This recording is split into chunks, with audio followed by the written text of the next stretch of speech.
TVC, a TV do Correio da Manhã.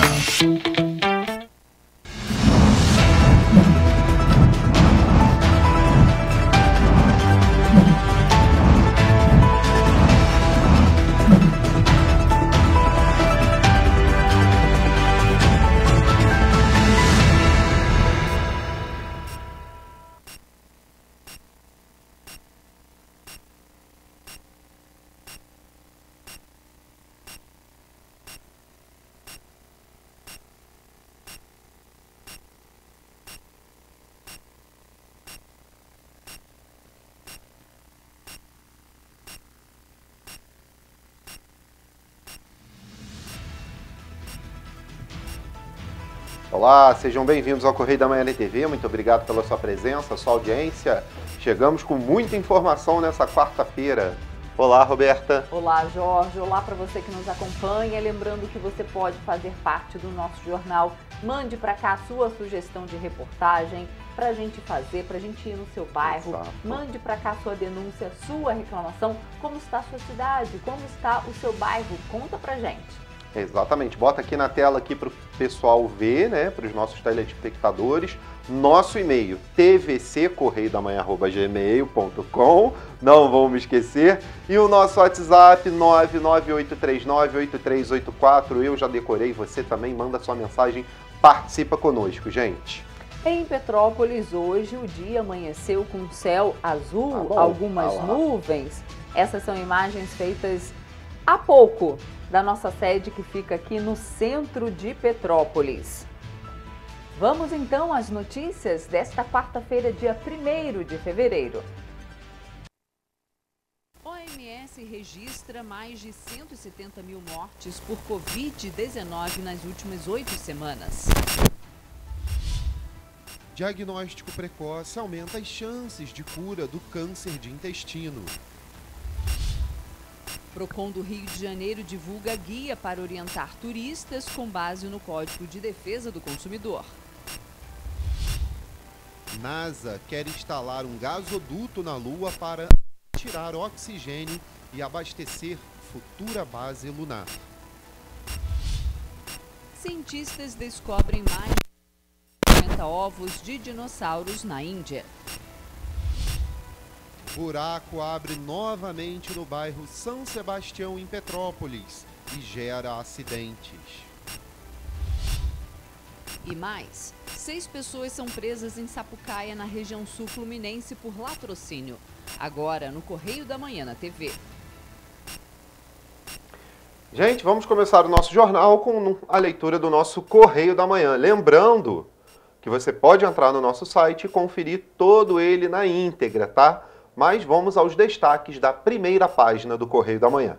Na linha vermelha, Brasília não compreende a decisão de Altineu Cortes de rachar o PL no Rio. Esse é um dos destaques da nossa página 3 da coluna Magna Vita. Na página 7 eu adianto um destaque aqui, mas vou falar um pouquinho lá depois no esporte. Rio e CBF querem Copa do Mundo Feminina em 2027. Quem sabe, hein? Exatamente. Outro destaque da nossa primeira página, Estado anuncia 9 milhões de reais às escolas de samba. Investimento será feito pela Secretaria de Estado de Cultura e Economia Criativa. Esse é um dos destaques da nossa página 6. Ainda na página 6, Carnaval Rio Tour faz concurso de coretos. Então, tá aí, coretos terão concursos. E uma notícia boa na página 5, Rio fecha 2022 com mais de 194 mil empregos. Na página 7, no Internacional, um grande destaque, pandemia elevou corrupção pelo mundo. Esse é um dos destaques com base no relatório da Transparência Internacional. Pois é. E também na página 5, outro destaque que está na nossa primeira página, Firjan. PIB fluminense de 2023 deve crescer 0,8%. Então, o estudo divulgado pela Firjan projeta crescimento de 0,8% do Produto Interno Bruto Fluminense em 2023. A federação explica que fatores no cenário internacional influenciam negativamente nas expectativas e que no Brasil pontos da política econômica corroboram para a projeção de forte desaceleração. Pois é. Ainda sobre a novela Americanas, lá na página 8, na nossa especial, uma notícia ruim para cá, né? Americanas inicia as demissões pelo Rio. A Americanas, que entrou em recuperação judicial no último dia 19, começou nessa terça-feira, 31, os cortes de pessoal. As demissões começaram na sede da companhia, lá no Rio de Janeiro. Esse é um destaque da nossa página 8. Ainda temos os destaques do segundo caderno. E claro, do esporte, mas hoje tem giro. Hoje tem giro. Vamos à nossa página 2, nossa página de opinião. Exatamente. 2 editoriais hoje. FMI otimista com o PIB brasileiro, ou seja, a economia do país aí cada vez mais forte. E é claro, o segundo editorial, ainda temos ele, DC tem nova chance com James Gunn.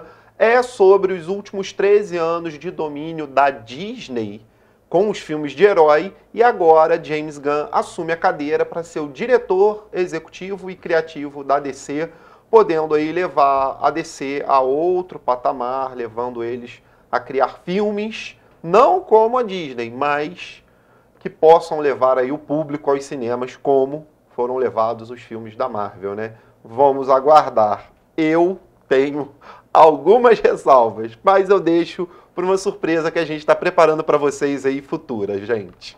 Vamos seguir aqui? Vamos para a coluna Magna Vita agora, página 3? Exatamente, vamos para a coluna. Tem uma homenagem rubro-negra aqui, tem uma foto e um texto legenda aqui na sessão solene para entrega da medalha Tiradentes, em caráter pós-mortem, ao deputado federal Esmerino Arruda Coelho, pai do querido Goni Arruda, Rubens Lopes, presidente da Federação de Futebol do Rio de Janeiro, Luiz Augusto Veloso, ex-presidente do Flamengo, Rodolfo Landim, presidente do Flamengo, deputado André Siciliano, presidente da LERJ, Edmundo Silva, ex-presidente do Flamengo, Hélio Ferraz, ex-presidente do Flamengo, Goni Arruda, conselheiro do Flamengo, ex-deputado estadual pelo Ceará, ex-secretário de Esporte do Ceará e filho do homenageado Kleber Leite, ex-presidente do Flamengo. Então tá aí a foto e todas as pessoas nessa homenagem.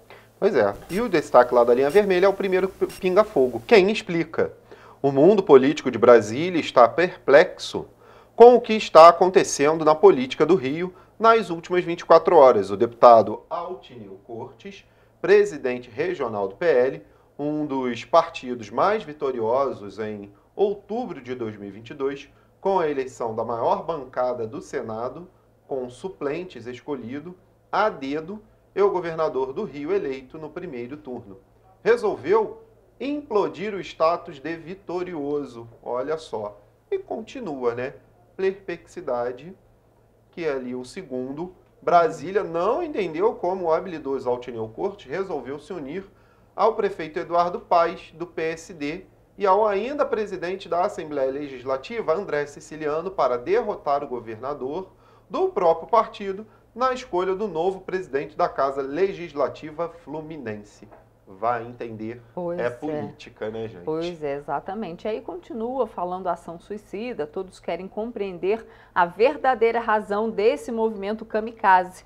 Pensar com fígado é fruto de duas coisas, sexo ou conflito de interesses. O primeiro claramente está descartado. O que leva o presidente da legenda mais vitoriosa de 2022 a colocar em risco o próprio espaço político partidário. Fica aí a pergunta e você pode conferir tudo, todas as notas completas da coluna Magna Vita acessando o nosso site. Exatamente. Vamos à política. Governo se reaproximando de movimentos populares. Lula assina decreto que cria o Conselho de Participação Social.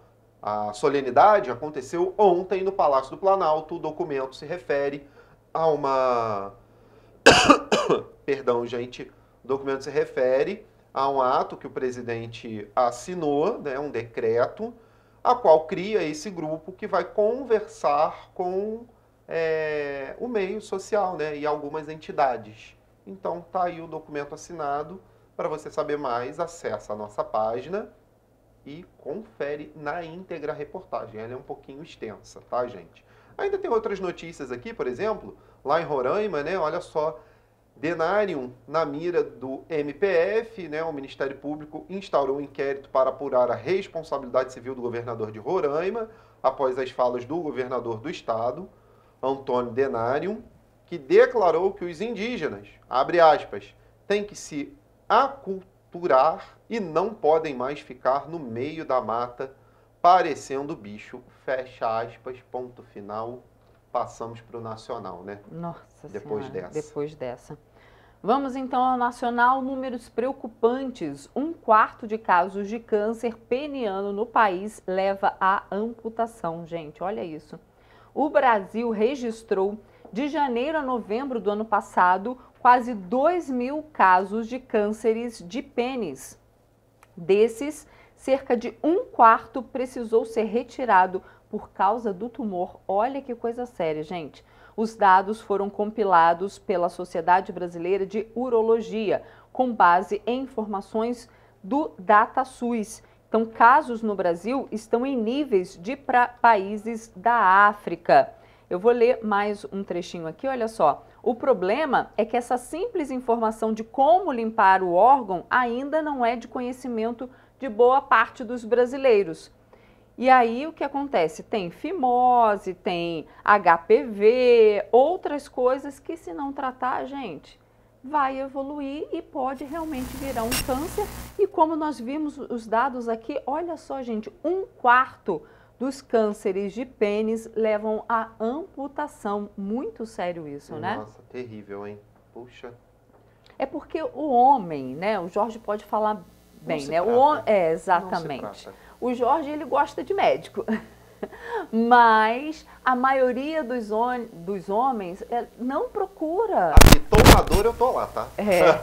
Mas a dorzinha, eu já tô por lá, falando com o médico. Exatamente, mas a maioria dos homens não tem esse hábito, né? Não de ir ao médico com regularidade, achar daqui a pouco vai passar. Então, ao primeiro sinal de alguma coisa errada, né, com seu órgão, procure o médico, vá ao médico, né? Porque a pessoa acha que vai tirar a virilidade dela indo ao médico. Procure um urologista, né? Para ver o que está acontecendo. Olha, imagina, amputar importante, o gente, órgão. Essa consulta, não dá nem para imaginar. Vamos continuar aqui, que o assunto não foi bom, viu?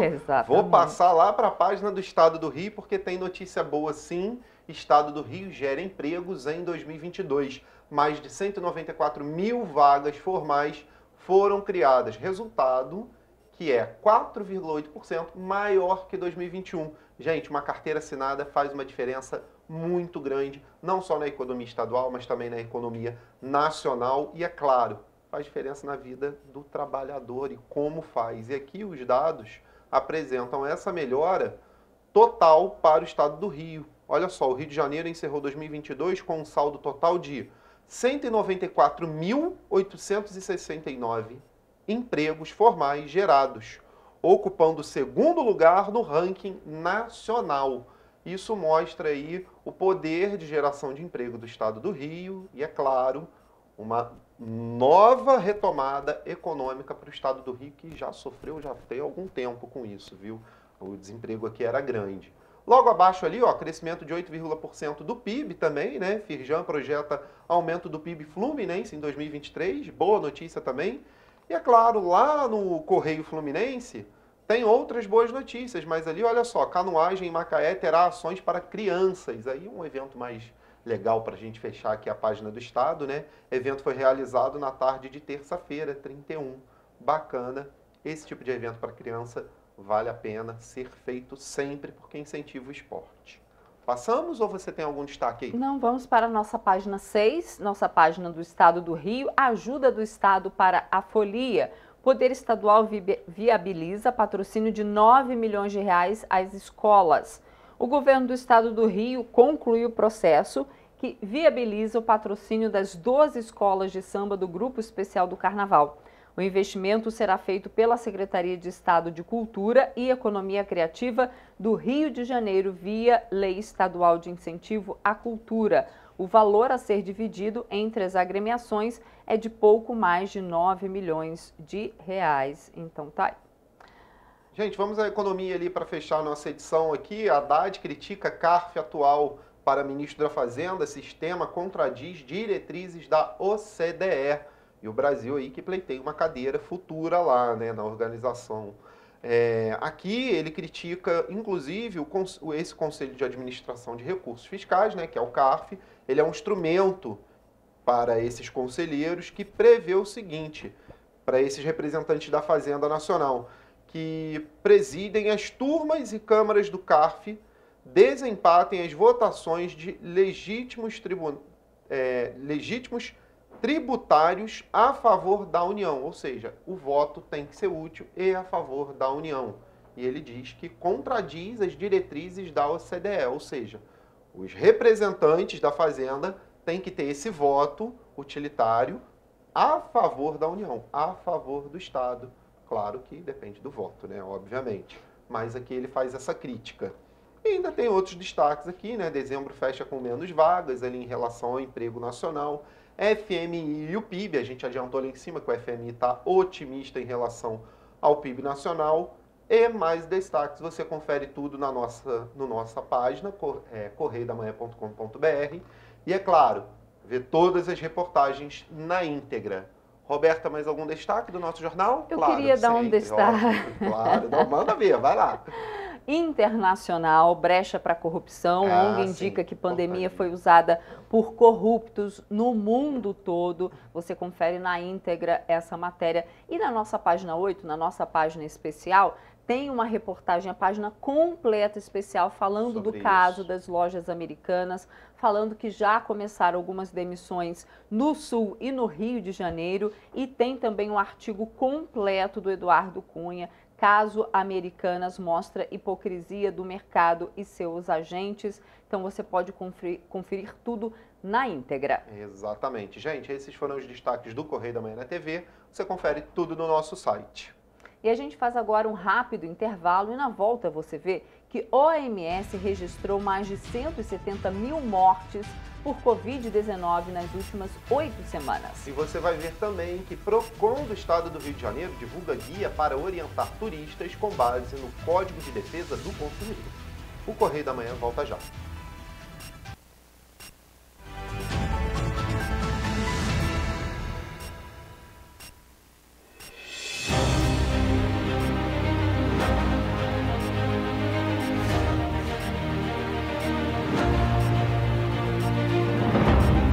Jornalismo de direita. É jornalismo direito. Correio Petropolitano. Tudo que seu jornal não deveria ter deixado de ser. Todos os dias, em uma banca perto de você.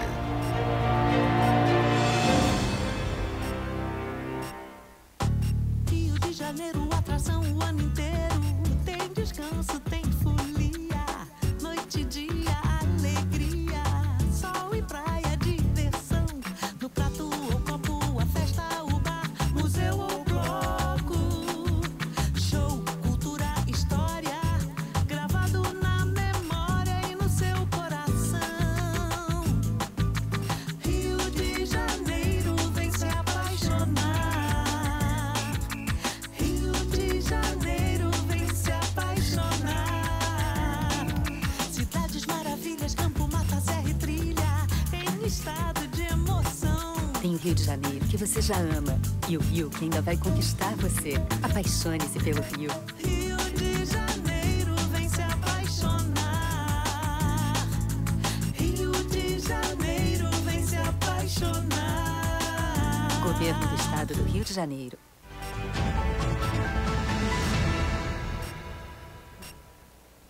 Voltamos, gente. Olha, hoje a gente vai fazer diferente. A gente vai direto para o Giro do Esporte para falar as notícias mais importantes que aconteceram aí durante essa pequena semana do esporte ali, né? Segunda, terça e hoje. Vamos lá?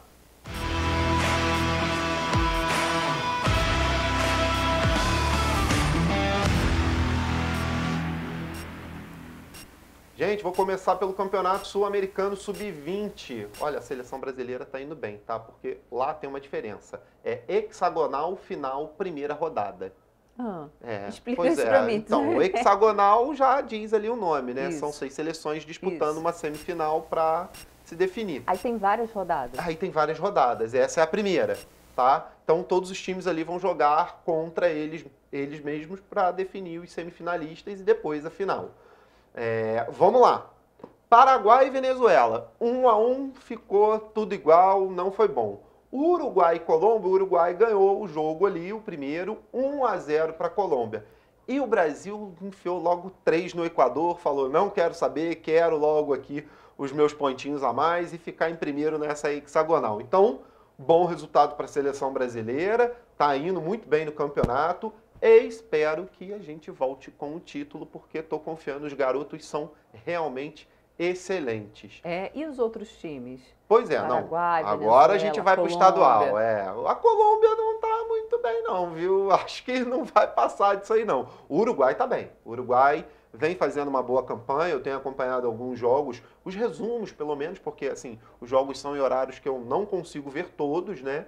Mas o Uruguai tem um bom time, é consistente, joga bem, tem um bom toque de bola, pode dar trabalho pro Brasil no futuro, tá? Paraguai e Venezuela, eu sou mais Paraguai do que o time da Venezuela, tá? Eu acho que o Paraguai tem mais time, mas é um time mais retranqueiro também. Tanto é que esse 1-1 ali contra a Venezuela reflete um pouco do time, tá? E os nossos garotos brasileiros são bons? São bons, muito bons, vale Então, a pena. Teremos um time, uma seleção brasileira no Futuramente, futuro de craques. se conseguir puxar essa galera do sub-20 pro profissional, no futuro, acho que a gente vai ter ali, principalmente meio-campo. Eu vi um meio-campo muito criativo na seleção brasileira, achei muito legal. Agora, o ataque, excepcional, tá? Os meninos jogam muito, é aquele futebol do drible. Não é aquele futebol técnico, tá, gente? Jogam com felicidade nas pernas, essa garotada. Ah, que legal. Isso é bom de ver. Mas a gente sabe que depois que passa pro profissional, tem todo aquele trabalho técnico, vai mudando um pouco dos jogadores. Aí perde a espontaneidade Perde um um pouco, E a gente vê muito essa espontaneidade ainda no Vinícius Júnior, que não é cortado, né? Tanto no time quanto na seleção deixam o garoto jogar. Eu vejo ele mais livre. Agora, os nossos outros jogadores eu vejo um pouco mais amarrados agora, naquele futebol mais técnico. Gente, vamos falar do estadual, porque não tá bom pro Vasco não, viu? O Vasco perdeu do Volta Redonda no dia 30, na última rodada que teve do Carioca. Agora o Carioca vai para uma nova rodada, que é a fase 2, né? A primeira fase encerrou, vai para uma segunda fase, mas eu trago as novidades na sexta-feira sobre. O Vasco perdeu, então, para o Volta Redonda no dia 30 por 2-1. Infelizmente, os vascaínos não estão muito felizes com o time. Mas pode vir reforço aí. Tem uma joia do Vasco que pode ser vendida, viu, Roberta? Tem um dinheirinho que pode entrar no Vasco. Pode ser que dê um jeito lá nas contas do clube, que não vem passando por um tempo muito bom. Bom, seguindo aqui, olha só. Tem novidade na seleção brasileira feminina, porque ela retornou. Nossa camisa 10, Marta, foi convocada pela Pia Sanhar, né? O Brasil, para a seleção brasileira, para o torneio She Believes. A camisa 10 da seleção feminina está recuperada de uma lesão do joelho, mas não atua desde março do ano passado. A competição será disputada entre os dias 16 e 22 de fevereiro nos Estados Unidos. Inclusive, no nosso jornal tem uma matéria completa sobre essa convocação da Marta, que não foi muito bem aceita pelos críticos aí, né? Não gostaram muito, mas a Pia Sanhar explica a convocação da Marta e o porquê. Gente, não precisava nem explicar, né? É porque a Marta tá parada, a Marta já tá velha, aquelas coisas, né? Gente, que os críticos têm. Quantos anos ela tem? Olha só, a Marta pra mim pode jogar até os 50 que ela vai jogar bola. Joga mais do que muita gente aí e Isso tem aí. raça pra jogar mais do que muita gente. Tá aí a imagem da nossa craque, camisa 10, que vou te falar, joga muito, muito. Verdade. Pô, eu não tenho nem o número aqui, mas eu pesquiso depois. Marta tem bola de ouro pra vender, se quiser. Vou procurar aqui a idade dela. Acho que a Marta já tá com uns 42, hein? Mentira, sério? E jogando em altíssimo nível, gente. Mas eu acho, eu não tenho aqui a idade dela, eu não vou ficar divulgando a idade de mulheres, né, Roberta? Por 36 favor. anos. Tá bem, Marta tá Achei, bem. 36 tá bem. anos. Marta tá bem. Bom, vou seguir aqui, gente, que já estão avisando aqui que o nosso tempo, ó, tá correndo, hein? Vieram aqui dar um joinha pra mim, ó. Brasil encerra o Grand Prix da de Almada, né, judô, na primeira posição geral. Olha só, a paulista Alana Maldonado e o potiguar Arthur Silva garantiram mais 2 medalhas de ouro para a delegação brasileira na competição de judô paralímpico. Tá, os dois aí levaram medalha, estão muito bem. Agora eu vou falar de motovelocidade. O Eric Granado, a joia brasileira do MotoGP, vê maior desafio da carreira em ano com 2 mundiais. Além de buscar o título inédito no Moto E, o piloto brasileiro terá pela frente a primeira temporada completa do Mundial de Superbike, que começa em fevereiro na Austrália. O Eric Granado, gente, eu vou te falar, vai ter que virar 2 aqui para correr na Moto E e no Superbike. Vai ser bem difícil. No vôlei, aí uma notícia chata para alguns fãs, boa para outros, mas eu não vou julgar, o jogador tem sua opinião e ele dá se quiser. O Wallace é suspenso pelo Cruzeiro por tempo indeterminado após posts sobre atirar em Lula. A diretoria do clube reforçou que repudia qualquer ato que possa significar incitação à violência. O campeão olímpico com a seleção brasileira de vôlei pediu desculpas e afirmou que jamais incitaria a violência ou ódio contra qualquer pessoa. O post em referência eu nem recortei. O fato é que ele falou que o atual presidente merecia levar um tiro, enfim, foi falando outras coisas ali nos posts, mas não vem ao caso. O Comitê Olímpico Internacional, o COI, mantém as sanções contra a Rússia e Bielorrússia. O comitê afirmou que, em nota, né, que mantém as sanções impostas a atletas dos 2 países por causa da invasão da Ucrânia pela Rússia. Enfim, continua esse imbróglio da guerra e, é claro, atinge ali os atletas que muitas das vezes, e na sua maioria, mais de 90%, não tem nada a ver com esse conflito que é extremamente político, gente. Enfim, os atletas aí sendo penalizados por isso. Mas é claro que a gente sabe que são medidas para ver se acaba com o conflito. Esses foram os destaques do Giro do Esporte de hoje. Hoje a gente fez um quadro diferente logo no iniciozinho para trazer essas informações para você.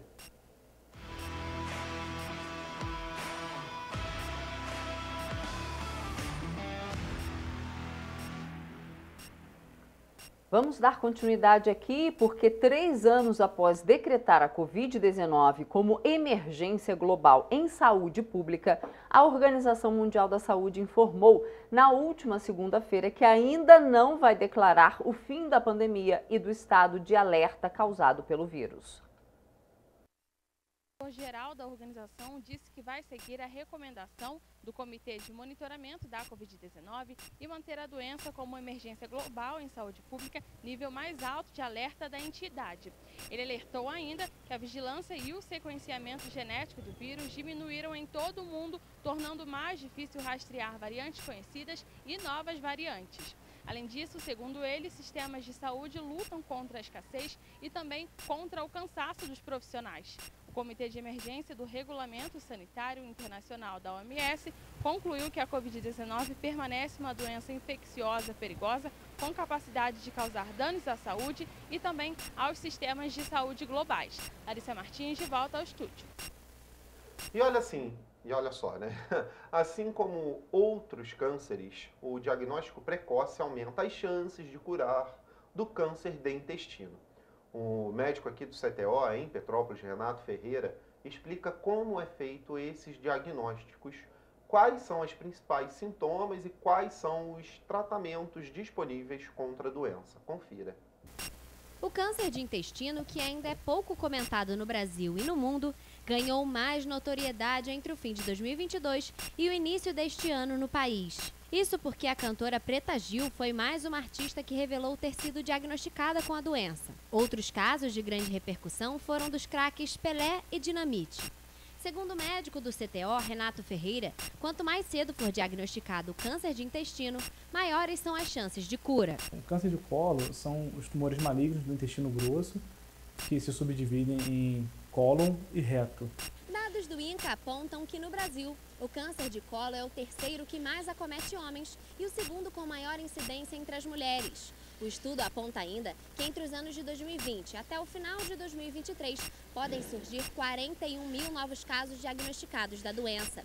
E para identificar o problema, os médicos recomendam que seja realizado o exame de colonoscopia com biópsia. Os principais sinais e sintomas da doença são sangue nas fezes, dor ou desconforto ou até distensão abdominal, fraqueza e anemia. Esse material que é retirado através da colonoscopia ele é estudado e assim acaba tendo o diagnóstico do câncer coloretal. Os principais sinais e sintomas são sangue nas fezes, dor ou desconforto abdominal, por vezes tem uma distensão abdominal também, fraqueza, anemia.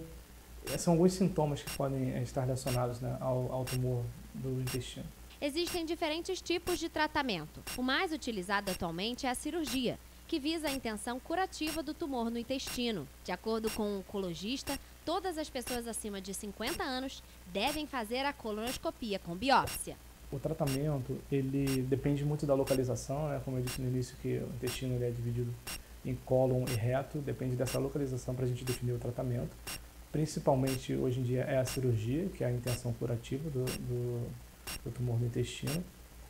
Temos também a radioterapia, quimioterapia. Hoje em dia, além disso, tem a terapia-alvo, imunoterapia, mas cada caso depende realmente do subtipo histológico. Quanto mais precoce for o diagnóstico, maior a chance de cura de cada paciente.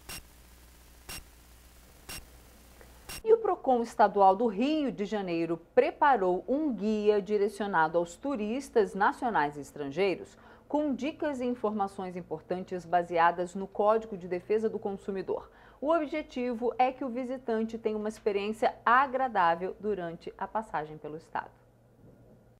Sobre formas de pagamento nos transportes públicos e privados, orientações no caso de cancelamentos ou atrasos de voos ou de ônibus, além de dicas sobre hospedagem, restaurante e até dicas de como a necessidade de se observar o valor digitado na máquina de cartão na hora de efetuar algum pagamento constam no manual. O guia para turistas do PROCON Estadual do Rio de Janeiro está disponível em 3 idiomas: português, inglês e espanhol, e pode ser acessado nas redes sociais e no site da autarquia. Para o coordenador do PROCON de Petrópolis, Jorge Badia, projetos como este são de suma importância para que ninguém saia no prejuízo. Alguns cuidados são mais importantes, principalmente hoje em dia, em que a maioria dos pacotes são adquiridos através de intermediários. Então você adquire, por exemplo, o pacote numa pousada ou até uma passagem aérea através deles. O consumidor deve ter em mente principalmente que as informações, o site, a forma de pagamento devem ser sempre checadas, seja através de PROCONs ou através da própria internet, no Reclame Aqui, várias ferramentas que existem hoje para esse tipo de verificação. Para a compra de pacotes de viagem pela internet, o consumidor também pode recorrer ao cancelamento em casos de arrependimento.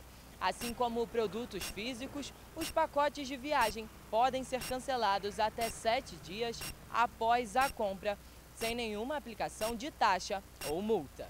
Em caso, então, de problemas ou uma frustração pela qualidade ou pelo atendimento ou de não cumprimento daquele contrato, ambos vão responder. Se forem 3 parceiros nessa cadeia, os 3 respondem, não só perante o PROCON, perante a Defensoria, mas também perante o Judiciário. Outra dica essencial do PROCON é prestar atenção em quais produtos são oferecidos e também na avaliação de outros clientes que já tenham utilizado os pacotes. É importante enfatizar que nenhum outro valor pode ser imposto quando o turista chega no destino da viagem. Tem direito a recorrer? Tem direito a reclamar, a não pagar e, se pagar, exigir a devolução em dobro, de acordo também com o artigo 50 do Código de Defesa do Consumidor. Para conferir o guia completo, basta acessar o link disponibilizado no site oficial do PROCON RJ. A forma impressa do guia pode ser encontrada nos principais acessos de turistas de todo o estado. E, gente, olha só, já se imaginou morando no espaço? Na Lua. Já pensou? Já pensou? Vai que, né? Mas o projeto existe, hein? E uma das principais dificuldades para o estabelecimento de uma base fixa na Lua é o tão invisível quanto vital, o oxigênio. Ou melhor, a ausência dele, né? Não tem. Pois é. Se os planos incluem a construção de uma estação permanente em nosso astro vizinho, será preciso abastecer esse local com oxigênio suficiente. Pensando nisso, em resolver esse problema, a NASA quer fazer um gasoduto capaz de retirar o oxigênio do polo sul da Lua e levá-lo até a estação espacial, que é futura construção deles na Lua. Vamos conferir. O nome é pomposo, Lunar South Pole Oxygen Pipeline, ou simplesmente LSPOP. O projeto é ainda somente uma hipótese que propõe a retirada e canalização do oxigênio das reservas de gelo do Polo Sul da Lua para ser armazenado em uma usina próxima a uma futura base lunar. A ideia pode parecer megalomaníaca, mas a possível redução de custos que a estrutura pode trazer, quando comparado ao custo de transporte regular de oxigênio por veículos, vem conquistando apoiadores ao projeto que visa utilizar o oxigênio extraído para os habitats humanos, veículos e outros sistemas. O transporte desse oxigênio em veículos consumiria mais energia que o processo de extração, diz a NASA em comunicado. A expectativa, segundo a nota, é de que essas tecnologias de extração possam ser demonstradas em grande escala na Lua a partir de 2024, podendo oferecer suporte direto aos astronautas da missão a partir de 2026. Além da redução de custos, outra vantagem do projeto é o risco ambiental reduzido em caso de vazamento. O oxigênio simplesmente se dispersaria pelo espaço. O plano inicial prevê a construção de um gasoduto de 5 quilômetros para alimentar a necessidade de cerca de 10 mil quilos de oxigênio por ano para uma base funcional com uma operação de 2 quilos por hora, conclui a nota. E olhem só, gente, mais de 250 ovos fossilizados de tiranossauro, um dos maiores dinossauros que já caminharam na Terra, foram descobertos por pesquisadores da Universidade de Delhi, na Índia. No caso, 92 ninhos com 256 ovos no total deixados pelos antigos animais foram encontrados no Vale de Normada, conhecido sítio arqueológico situado na área central do país. Os locais dos berçários estão espalhados em vários pontos por cerca de 1.000 quilômetros de extensão. A descoberta revelou a existência de 6 espécies diferentes que viviam na região durante o período Cretáceo Superior, de 100 a 66 milhões de anos atrás, indicando mais diversidade do que se pensava ter naquele sítio. Além disso, a novidade trouxe mais informações sobre os hábitos de vida desses dinossauros. Os autores do novo estudo, publicado na revista acadêmica PLOS ONE, afirmam que a disposição dos ninhos mostra que os titanossauros enterravam os ovos em covas rasas, assim como os crocodilos o fazem. Muitas dessas incubadoras foram encontradas em colônias depositadas de modo agrupado e sequencial na mesma área, como feitas por aves modernas. Dessa forma, o espaçamento próximo sugere que os dinossauros adultos tomavam um certo cuidado para se deslocar naquele ambiente, tendo que migrar para outras partes a fim de não pisar nos futuros bebês. Logo, os filhotes provavelmente nasciam longe de seus pais e não contavam com a sua proteção. Vale destacar que os titanossauros herbívoros gigantes, com longos pescoços e caudas, viveram em todos os continentes antes de sua extinção, e tal fato é confirmado através de fósseis encontrados em diversos países. Parque dos Dinossauros? No Parque dos Dinossauros. Porque deu medo, viu? Olha, imagina, aparece um maluco da genética aí falando, vamos dar uma olhadinha nesses ovos, ver o que tem ali, né? Exatamente. Tem algum material ainda que a gente pode aproveitar? Perigoso, viu? Perigoso, olha só. É verdade. Filme refletindo aí a vida real agora. Não dá ideia não, Não, Jorge. melhor não. E você vai ver depois do intervalo que o Ministério Público Estadual ajuizou uma ação civil pública para que 2 empresas do bairro São Sebastião, em Petrópolis, respeitem a lei da poluição sonora e também o descarte de resíduos. Pois é, e você vai ver também que Corrida de Rua de Teresópolis contou com 800 participantes no último domingo. Voltamos já.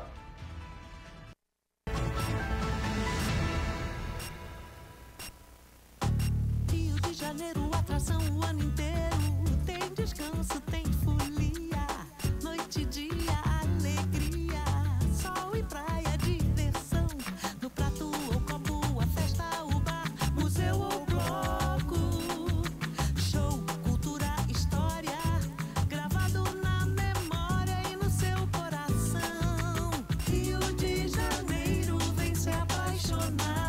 Governo do Estado do Rio de Janeiro.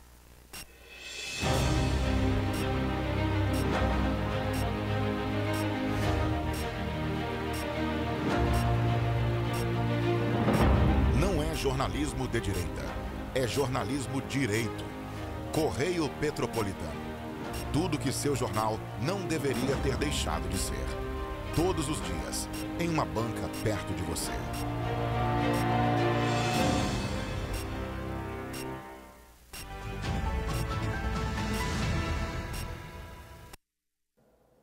Voltamos. E olhem só, moradores do bairro São Sebastião, em Petrópolis, denunciaram um buraco que abriu há quase 2 meses na rua Adão Brande. E ainda não foi coberto, só nesse mês, 3 acidentes já foram registrados na localidade. Um abandono da rua Adão Brande, no São Sebastião. A cratera abriu no ano passado e até hoje não foi consertada. Segundo os moradores, para piorar a situação, quando chove, a água aglomera, correndo risco de ceder a rua que dá acesso às casas da região. Sônia mora há mais de 60 anos na localidade e reclama da situação. Teve uma vez que abriu, não fizeram consertar igual a cara. Nem eu, que não sou profissional, eu entendo a porcaria que faz. E agora é esse aqui, ó. Nada. Nada. Já ligaram para a Defesa Civil, prefeito? Já. Que eu saiba, já. Não voltaram? Não voltaram mais. Aqui o lixeiro não passa, porque não tem condições de passar. O lixeiro para aqui. Caminhões também de material de construção tem que subir o morro, não tem condição de subir. Segundo os moradores, só no início desse mês foram registrados 3 acidentes aqui na região, envolvendo bicicleta, carro, moto e até um jovem que caiu no buraco enquanto brincava. Eu peço, por favor, vocês possam vir consertar, né? Pelo menos, né? Porque na hora de cobrar o imposto, eles sabem. Fica devendo imposto para ver o que acontece. Outro problema enfrentado pelos moradores é a falta de iluminação pública em algumas partes. A empresária Elisandra trabalha na região e reclama que à noite a rua fica na escuridão e gera insegurança em quem precisa transitar. A gente está cansada de pedir, já fizemos vários ofícios. Aqui tem um poste que precisa do braço com a lâmpada e a pessoa vem aqui, olha, tira foto, a gente já fez os ofícios, tem mais de 8 meses, até hoje nada. Nada ainda. Esse trecho aqui ficou uma escuridão, a gente tem medo de assalto, as pessoas estacionam os carros ali, o que também é um absurdo, porque ele não é local para estacionar. E então, assim, nada é feito, às vezes não tem lugar para passar, as crianças têm que passar, as crianças da escola passam no meio da rua. E olha só, gente, a gente entrou em contato com a prefeitura que não se posicionou a respeito dos problemas relatados ali pelos nossos entrevistados. Então, até o fechamento dessa edição, não obtivemos resposta. Pois é. E por falar em São Sebastião, o Ministério Público Estadual ajuizou uma ação civil pública para que 2 empresas do bairro São Sebastião, em Petrópolis, respeitem a lei em relação à poluição sonora e o descarte correto de resíduos industriais.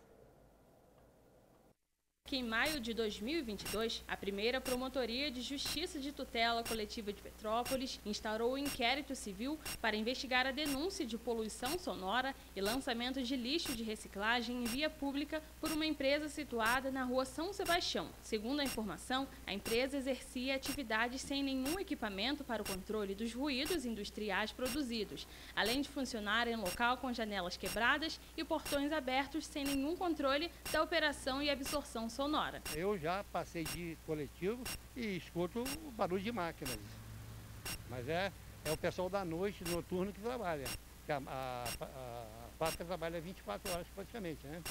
Então, à noite, com o silêncio da noite, o ruído é maior. Segundo o MPRJ, uma das empresas estaria despejando material reciclável em uma lixeira externa descoberta. O resíduo estaria invadindo ruas, rio e casas. O denunciante informou ainda que o caso foi informado ao governo municipal. O grupo de apoio aos promotores de justiça realizou mediação da poluição sonora no local, sendo constatada infração às regras estabelecidas pela norma ambiental. A primeira promotoria solicitou a suspensão das atividades da empresa Sermograf no período noturno até que comprove a adoção de medidas de isolamento acústico. Em caso de descumprimento, a multa será de R$10.000 por dia. Já a Petrorecicla deverá parar de armazenar resíduos sólidos a céu aberto, também sob pena de multa diária de R$10.000.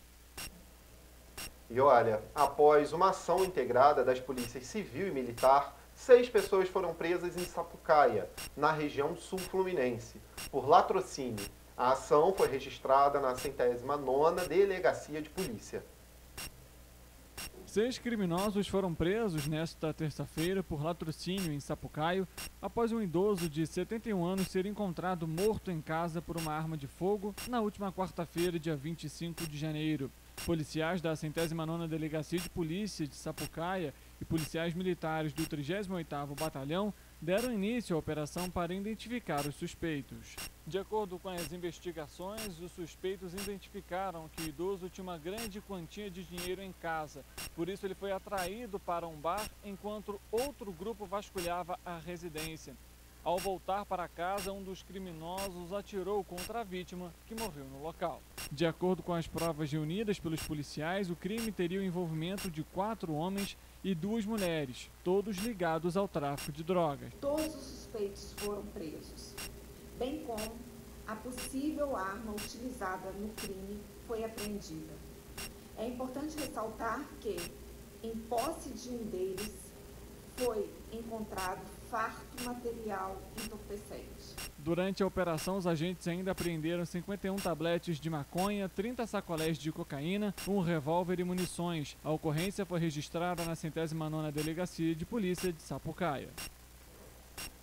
A Fiocruz e fóruns comunitários do Amazonas e do Vila Rica em Petrópolis promoveram um evento sobre soberania alimentar. O encontro aconteceu entre 8h30 da manhã e 6 horas da tarde na comunidade do Amazonas, no Quitandinha. A primeira edição do Jornadas Ciência e Comunidade teve como tema Juntos rumo à soberania alimentar, caminhos a trilhar. O evento foi promovido pelo Fórum Itaboraí, programa da presidência da Fiocruz em Petrópolis, e pelos fóruns comunitários do Amazonas e do Vila Rica.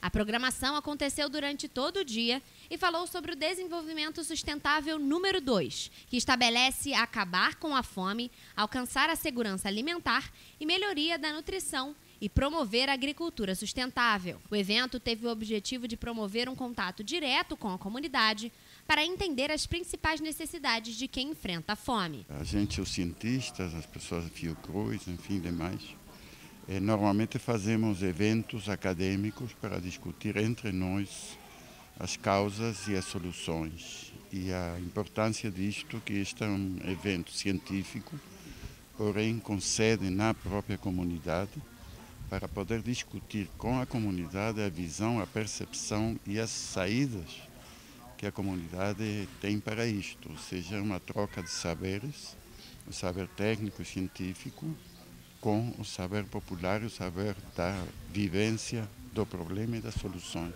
O evento contou com rodas de conversa, palestras, debates e apresentações culturais na Igreja São José do Amazonas, no Quitandinha. A ideia é reunir propostas e soluções para enfrentar os desafios da fome, que acomete tantos brasileiros atualmente. Dados da Rede Brasileira de Pesquisa em Soberania e Segurança Alimentar revelam que, desde o ano passado, mais de 33 milhões de pessoas vivem na situação de insegurança alimentar mais grave no Brasil. O número se agravou por conta da pandemia, representando 14 milhões de novos brasileiros em situação de fome, se comparado ao período pré-pandemia. Dados do estudo mostram ainda que mais da metade da população brasileira, sendo 58,7%, convive com a insegurança alimentar em algum grau, leve, moderado ou grave. Infelizmente, depois de 2016, o Brasil volta para o mapa da fome. Petrópolis não é uma ilha. Então isso também, com certeza, principalmente pós-pandemia e as tragédias climáticas, esse problema acabou ressaltando. Mas o governo vem trabalhando, atuando, para que a gente possa minimizar o máximo possível com geração de emprego, distribuição de renda e fazendo atendimento às famílias que passam por essa situação, infelizmente, totalmente calamitosa. O evento foi dividido em 3 momentos: conceitual, conhecimento da realidade dos territórios e propostas para o combate à fome. Os palestrantes abordaram o tema por diferentes pontos de vista e temáticas, como, por exemplo, o engenheiro e professor da UFRJ, Felipe Ador, que falou sobre como a tecnologia pode auxiliar na solução de problemas sociais e ambientais. Então, desenvolve tecnologia em diálogo com as comunidades para, a partir disso, tentar resolver problemas, por exemplo, de agricultores, de pescadores, de moradores de comunidades, de favelas e outros de cooperativas de catadores. Então, o objetivo aqui é trazer um pouco essa reflexão da importância de você construir um outro conhecimento, uma outra tecnologia que possa servir a atender esses problemas sociais, né? E também trazer algumas experiências, alguns casos, para, de alguma forma, que essas pessoas possam ver como é possível resolver problemas, principalmente a partir de uma perspectiva comunitária, participativa, democrática, na transformação da sua realidade. E olha só, gente, entre os dias 15 de fevereiro e 20 de março, o Centro Universitário Arthur Saerp Neto e a Faculdade de Medicina de Petrópolis vão realizar um evento com o tema Jornada da Virada Climática, com o objetivo de debater questões relacionadas à instabilidade climática que ocasiona em tragédias como a que ocorreu no ano passado na cidade. A Jornada da Virada Climática é um evento criado pelo Centro Universitário Arthur Saerp Neto e a Faculdade de Medicina de Petrópolis, após as consequências das tragédias do dia 15 de fevereiro e 20 de março de 2022. O projeto tem o objetivo de encontrar soluções para evitar que novas catástrofes ocorram no município. O objetivo da virada, a Jornada da Virada, é trazer a população petropolitana para a Unifase para conversar sobre as milhares de possibilidades de enfrentamento desse tipo de natureza de evento, né? Principalmente se preparar previamente, evitar dano, aumentar a nossa capacidade de recuperação e chamar o governo para isso, chamar a população, chamar mães e avós, que elas sabem para onde o filho deve ir quando tiver alguma situação dessas, elas estão sempre recomendando. Em algumas regiões, ainda é possível encontrar marcas do maior desastre socioambiental já registrado em Petrópolis. De acordo com o professor Paulo Sá, eventos como a Jornada da Virada Climática são uma forma de ensinar à população sobre as características que estão presentes nas áreas classificadas como de risco, ou que podem se tornar instáveis no futuro. O que a gente quer fazer não é ficar fazendo aniversário de morte e ficar chorando a morte. É justamente, bom, uma vez que isso aconteceu, o que a gente faz para evitar ou diminuir pelo menos essa intensidade, né? Por meio de debates, palestras e até peças teatrais, a Unifase e a FMP têm o objetivo de trazer aos participantes do evento mais preparo psicológico para enfrentar situações de perigo, como no caso de desastres naturais, para que em momentos de risco eles saibam o que é o melhor a se fazer. Vamos trazer discussões de vários níveis, mas também diversidade cultural.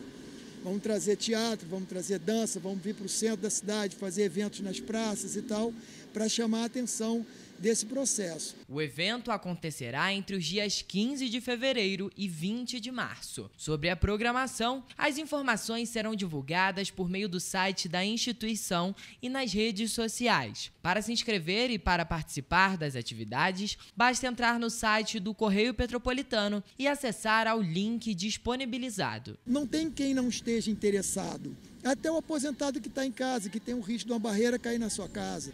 Não tem ninguém que esteja fora dessa discussão. Então o convite é para que todo mundo esteja participando de alguma maneira desse momento. Bom, vamos saber então como é que fica a previsão do tempo agora para a nossa região.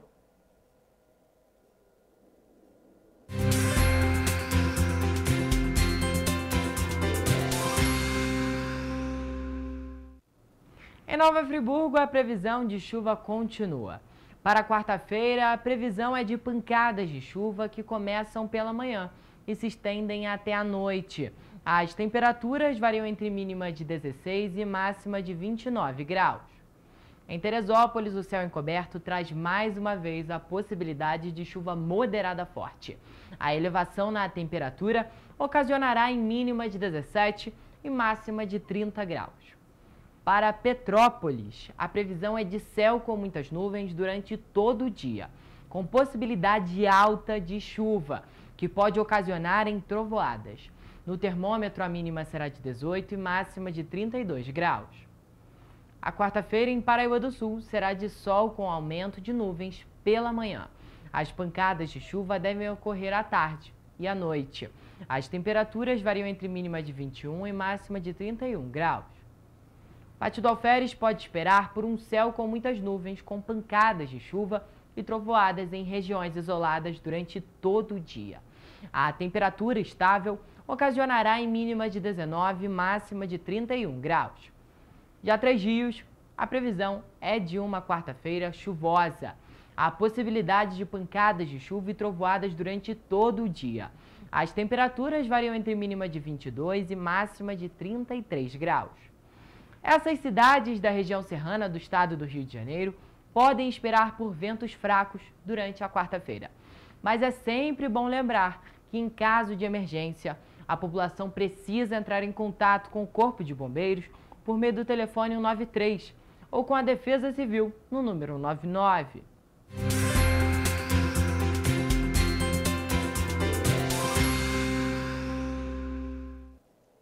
É isso. Vamos mudar de assunto aqui para encerrar o jornal, falar um pouquinho de saúde, né? Relacionado, né? O circuito de corrida e caminhada Energia em Movimento reuniu o público nesse último domingo em Teresópolis para um dia de promoção de qualidade de vida e saúde. Foi a primeira edição, né, do circuito que aconteceu na cidade e ela já reuniu 800 participantes. Olha só. Na primeira edição da corrida, os participantes esgotaram as vagas disponíveis. Participaram pessoas de todas as idades e com diferentes objetivos. Alguns foram para melhorar a performance, outros revezaram entre caminhada e corrida e outros foram apenas para torcer para os amigos. As camisetas oficiais com 4 cores diferentes ajudaram a colorir as ruas de Teresópolis por onde os participantes passaram. O trajeto de 5 quilômetros teve largada na Praça Nilo Peçanha e os 5 primeiros colocados de cada categoria, feminino e masculino, receberam premiações, mas todos os participantes receberam medalhas. Rafaela Cordeiro, de volta ao estúdio. Acabou, gente. Até amanhã, 7h30, hein? Estaremos aqui trazendo muita informação. Tchau, tchau. Tchau.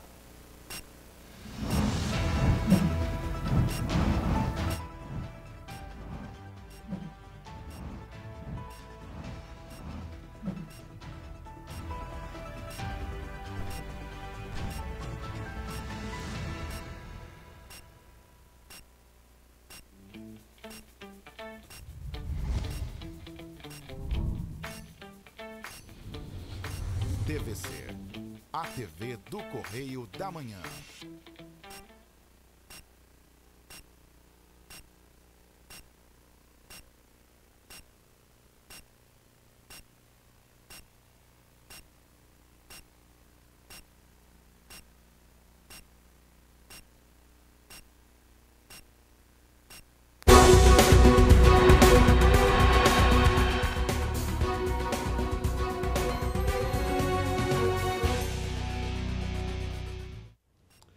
Começa pela sua TVC aqui nos estúdios do Correio da Manhã, no Rio de Janeiro, mais uma edição do programa Magnavita.